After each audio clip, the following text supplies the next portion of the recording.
રાહદારીને સરનામું પૂછવાના બહાને વાતોમાં વ્યસ્ત રાખીને નજર ચૂકવીને ચોરી કરનાર બે ઈસમોને ઓઢવ પોલીસે દબોચી લીધા છે। આપ જોઈ રહ્યા છો નવ દ્રષ્ટિકોણ ન્યૂઝ, સત્યની સાથે હું છું કાળીદાસ પરમાર।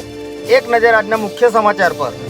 રાહદારીને સરનામું પૂછવાના બહાને વાતોમાં વ્યસ્ત રાખી નજર ચૂકવીને ચોરી કરનાર બે ઈસમોને ઓઢવ પોલીસે દબોચી લીધા છે। ઓઢવ પોલીસ સ્ટેશનના પીઆઈ પીએન ઝીંઝુવાડિયા સાહેબના માર્ગદર્શન હેઠળ સર્વેલન્સ સ્ક્વોડના પીએસઆઈ HR જાડેજા અને તેમની ટીમ પેટ્રોલિંગમાં હતી ત્યારે પોલીસ કોન્સ્ટેબલ જગદીશભાઈ રાણાભાઈ અને મુકેશભાઈ બાબુભાઈને મળેલી બાતમીના આધારે ઓઢવ CMC 3 રસ્તા પાસે પોલીસે વોચ ગોઠવી આરોપી મોહસિન પઠાણ અને ફયાઝ સંધીને ઝડપી લઈ તેમની પાસેથી ચોરીના રોકડ રૂપિયા તથા ગુનામાં વાપરેલ પલ્સર મોટરસાયકલ કબજે કર્યું હતું।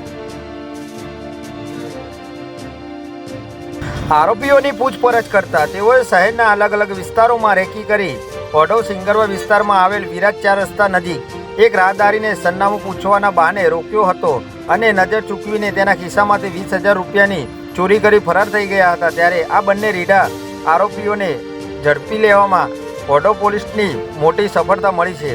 આ બંને આરોપીઓ મોટા ગુનાહિત ઇતિહાસ ધરાવે છે। ત્યારે આ સરાહનીય કાર્યવાહીમાં ASI Shailendrasinh Batuksinh, police constable Narendrasinh Kakuba, Bhaveshbhai Mohanbhai, Jagdishbhai Ranabhai, Mukeshbhai Balubhai અને વિશાલભાઈ દેવસીભાઈ સહિતના પોલીસ કર્મીઓ જોડાયા હતા।